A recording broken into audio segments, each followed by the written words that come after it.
नमस्कार, जय जय श्री राम, जय हिंद दोस्तों। आज बहुत ही गर्व का मौका फतेहपुर वासियों के लिए था। आज भारत के यशस्वी प्रधानमंत्री श्री नरेंद्र मोदी जी फतेहपुर की धरती में तीसरी बार आए थे चुनाव प्रचार अभियान के तहत। उन्होंने क्या क्या कहा है आज आपको एक छोटी सी वीडियो क्लिप के माध्यम से बताएंगे, और पसंद आए तो लाइक करके अपने दोस्तों को भी शेयर करें। चलिए शुरू करते हैं। साथियों, पंजे और साइकिल के सपने टूट गए, खटाखट खटाखट। अब 4 जून के बाद की प्लानिंग हो रही है कि हार का ठिकरा किस पर फोड़ा जाए। खटाखट खटाखट।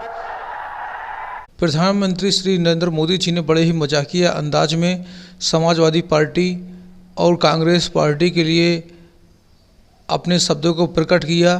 खटाखट खटाखट, ये उनके निजी विचार हैं और उन्होंने अपनी उपलब्धियां गिनाई और विरोधी पार्टियों को धूल चटाने की भी बात कही।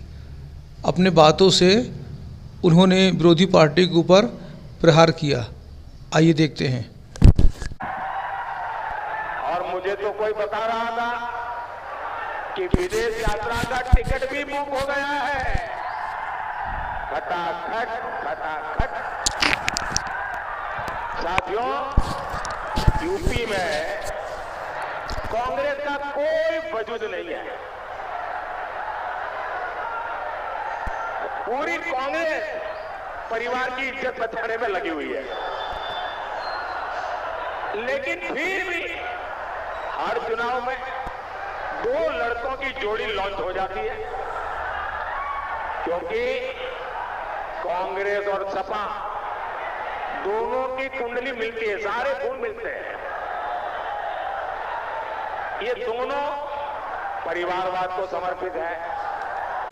उनका इशारा सीधे सीधे पूर्व मुख्यमंत्री श्री अखिलेश यादव और कांग्रेस पार्टी के राष्ट्रीय अध्यक्ष श्री राहुल गांधी जी की तरफ था। कहा कि दोनों शहजादों की कुंडली आपस में मिलती है, दोनों परिवारवादी हैं, दोनों राजशाही के घर में पैदा हुए हैं, सोने के चम्मच लेकर पैदा हुए हैं, ऐसा उन्होंने कहा। दोनों अपने वोट बैंक को खुश करने के लिए कुछ भी कर सकते, दोनों अपराधियों और माफियाओं को बढ़ावा देते हैं, और सपा कांग्रेस दोनों आतंकवादियों की उतनी ही हमदर्द है। इसलिए जब सपा कांग्रेस सत्ता में आती है तो आतंकवादियों को खुली छूट मिल जाती है। और सपा का उन्होंने सीधे तौर पे आरोप लगाया कि कांग्रेस और समाजवादी पार्टी आतंकवादियों को छूट देती है, उनकी जमानत कराती है, उनको सपोर्ट करती है, उनके मुकदमे वापस लेती है। ऐसा नरेंद्र मोदी जी ने पिछली सरकारों के ऊपर आरोप लगाया है, और ये भी कहा कि अगर इनके हाथ में सत्ता आएगी तो सनातन धर्म के लिए खतरा है और सनातन धर्म सुरक्षित नहीं रहेगा, और ये लोग राम मंदिर में ताला डालने की बात करते हैं। ये सारी बातें नरेंद्र मोदी जी प्रधानमंत्री जी ने, माननीय प्रधानमंत्री जी ने अपने मुंह से बोली ये बातें। आपका क्या विचार है? आप लोग कमेंट करके जरूर अपनी राय दीजिए। उत्तर प्रदेश का बच्चा बच्चा जानता है, उनका तो गवर्नेंस का मॉडल ही था 1 डिस्ट्रिक्ट 1 माफिया। हर जिलों को ये लोग एक गुंडे माफिया को ठेके पर दे देते हैं। माफिया व्यापारियों से वसूली करते हैं, अपहरण उद्योग शुरू हो जाता है, फिरौती वसूली जाती है, हमारी बहन बेटियों का घर से निकलना मुश्किल हो जाता है। और माफिया विशेष को ज़िले में गुंडागर्दी करने की पूरी छूट दी जाती है। एक तरीके से उसका ठेका हो जाता है, वसूली करके मुख्यमंत्री तक पैसा पहुंचाता है। ऐसा कहना है माननीय प्रधानमंत्री श्री नरेंद्र मोदी जी का। उन्होंने काफ़ी हद तक विरोधी पार्टियों को कोसा है और अपनी उपलब्धियां गिनाई हैं। फतेहपुर में लगभग वे आधे घंटे तक लगातार भाषण दिए हैं। उसके बाद वे सीधे सीधे गैर जनपद हमीरपुर के लिए भी निकल गए हैं।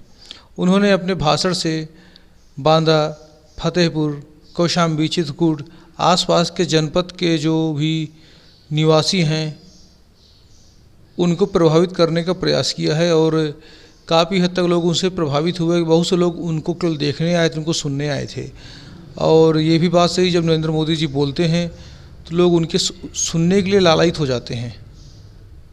और काफ़ी गौरव की बात थी कि प्रधानमंत्री जी फतेहपुर की धरती पर आए थे। आप सबने वो दिन देखे हैं, लेकिन जब से हमारे योगी जी, हमारे केशव प्रसाद मौर्य, यहाँ जब से भाजपा की सरकार आई है, आजकल ये माफिया माफी मांगते घूम रहे हैं।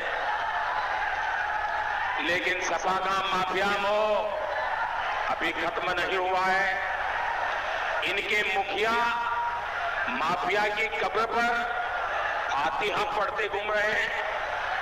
उन्होंने बिना नाम लिए सीधे सीधे अखिलेश यादव को घेरा और कहा कि माफियाओं की कब्रों पर, ये माफिया की कब्रों पर जाकर फातिहा पढ़ते। यानी कि कुछ समय पहले जब मुख्तार अंसारी की मृत्यु हुई थी हार्ट अटैक से, तो उनकी समाधि पर पूर्व मुख्यमंत्री श्री अखिलेश यादव जी फातिहा पढ़ने गए थे, श्रद्धांजलि अर्पित करने गए थे। इस चीज़ को प्रधानमंत्री जी ने बड़े गंभीरता से लिया और अपने शब्दों से इस बात को उजागर किया, सबको फिर से याद दिलाया कि समाजवादी पार्टी में व्यक्ति विशेष को बढ़ावा मिलता है। ऐसा प्रधानमंत्री जी का कहना था। के लोग किसी भी हद को पार कर सकते हैं।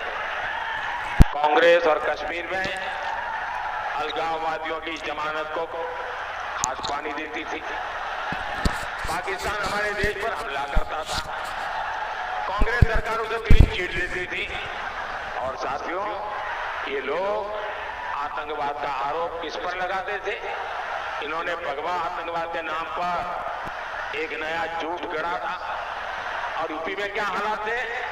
सपा सरकार दंगाइयों की खातिरदारी करती थी।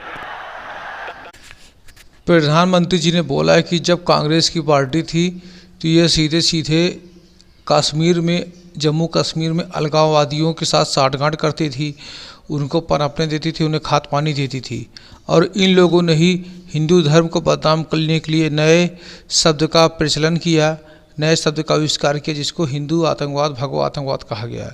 ऐसा इन लोगों ने काफ़ी प्रचार प्रसार किया और समाजवादी पार्टी ने इसका काफ़ी सपोर्ट किया। काफ़ी हद तक आतंकवादियों को जमानत दी, उनके मुकदमे वापस लिए।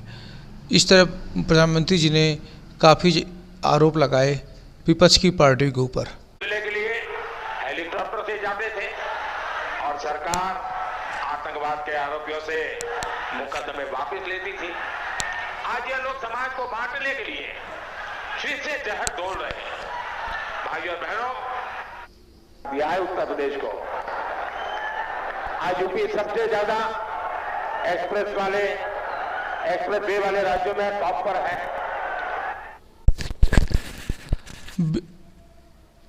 विरोधियों को घेरने के साथ साथ प्रधानमंत्री जी ने उत्तर प्रदेश में विकास को भी गिनाया। बताया सबसे ज़्यादा एक्सप्रेसवे वाला राज्य आपका उत्तर प्रदेश है। और उन्होंने फतेहपुर जनपद में सीमेंट फैक्ट्री स्थापित करने का वचन भी दिया हुआ है। ज्यादा एयरपोर्ट के मामले में यूपी टॉप पर है। यूपी 7 शहरों में मेट्रो शुरू करके टॉप पर है।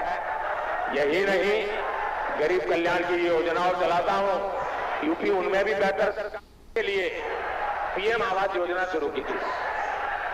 ये योजना शुरू होने के बाद देश के तमाम राज्यों में गरीबों के लिए पक्के घर बनाना शुरू हुआ। 60 मिनट के भाषण में प्रधानमंत्री जी ने कहा कि जब उनकी सरकार 2014 में आई तो उन्होंने उत्तर प्रदेश सरकार, तत्कालीन सरकार समाजवादी पार्टी से लिस्ट मांगी कि कुल कितने गरीब उत्तर प्रदेश में उन्हें प्रधानमंत्री आवास उपलब्ध कराया जाए। तो उन्होंने ये आरोप लगाया कि तत्कालीन समाजवादी पार्टी सरकार ने इस पर कोई ध्यान नहीं दिया और ज़्यादा अनुनय विनय करने पर समाजवादी पार्टी की सरकार ने लगभग 1000 गरीबों के नाम इनको भेजे। इस कारण सबके प्रधानमंत्री आवास योजना के लाभ नहीं मिल पाए। लेकिन उसके बाद जब योगी आदित्यनाथ महाराज जी की सरकार उत्तर प्रदेश में आई पूर्ण बहुमत से, तो उसके माध्यम से उन्होंने उत्तर प्रदेश में सभी गरीब को प्रधानमंत्री आवास उपलब्ध कराने का प्रयास किया। काफ़ी हद तक उपलब्ध कराया भी है और यह भी वचन दिया है कि सरकार दोबारा आएगी, उसके बाद ये एक एक गरीब आदमी को प्रधानमंत्री आवास का लाभ दिलाएंगे। आशा करते हैं दोस्तों आज का रिएक्शन वीडियो आपको पसंद आया है तो आप लोग वीडियो को लाइक करें और भारतीय जनता पार्टी को ज़्यादा से ज़्यादा बहुमत से विजयी बनाएं। हम ऐसी मंगल कामना करते हैं। Thank you.